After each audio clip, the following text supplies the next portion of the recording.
তার বক্তব্যে ভারতের কোনো ভূমিকা নেই, বাংলাদেশের দূতকে ডেকে বলল দিল্লি, এরকম একটি সংবাদ ছাপিয়েছে বাংলানিউজ24.com। তো চলুন পরে শোনাই। ঢাকায় ভারতের ভারপ্রাপ্ত হাইকমিশনারকে পররাষ্ট্র মন্ত্রণালয় তলবের পর এবার দিল্লিতে বাংলাদেশের ভারপ্রাপ্ত হাইকমিশনারকে তলব করেছে। ভারতের পররাষ্ট্র মন্ত্রণালয়ের মুখপাত্র রণদীপ জয়সওয়াল জানিয়েছেন, ভারত বাংলাদেশের ভারপ্রাপ্ত হাইকমিশনার মোহাম্মদ নুরুল ইসলাম শুক্রবার 7 ফেব্রুয়ারি সাউথ ব্লকে তলব করা হয়েছে।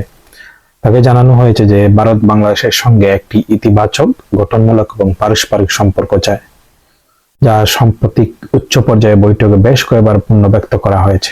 তবে এটা দুঃখজনক যে বাংলাদেশ কর্তৃপক্ষ নিয়মিত বিবৃতি ভারতকে নেতিবাচকভাবে চিত্রিত করে, অভ্যন্তরীণ সমস্যার জন্য আমাদের দায়ী করে। বাংলাদেশের এই বিবৃতিগুলো আসলে ক্রমাগত নেতিবাচকতার জন্য দায়ী।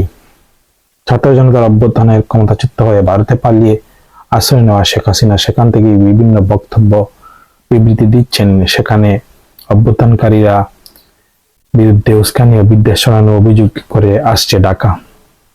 রণদীপ জয়সওয়াল জানান, সাবেক প্রধানমন্ত্রী শেখ হাসিনা মন্তব্যগুলো তার ব্যক্তিগত ক্ষমতার করা হয়েছে, যাতে ভারতের কোনো ভূমিকা নেই। এটি ভারত সরকারের অবস্থানের সঙ্গে মিলিয়ে ফেলা দ্বিপাক্ষিক সম্পর্কের ইতিবাচক যোগ করতে সাহায্য করবে না। যদিও ভারত সরকার পারস্পরিক কল্যাণকর সম্পর্কের জন্য প্রচেষ্টা চালাবে, আমরা আশা করি যে বাংলাদেশ পরিবেশ খারাপ না করে একইভাবে প্রতিদান দেবে। ক্ষমতাচ্যুত হওয়ার 6ম মাস পূর্ণ হওয়ার দিন গত 5 ফেব্রুয়ারি রাতে শেখ হাসিনা দিল্লি থেকে ভার্চুয়ালি নিষিদ্ধ ঘোষিত ছাত্র সংগঠন ছাত্রলীগের একটি অনুষ্ঠানে বক্তব্য দেন।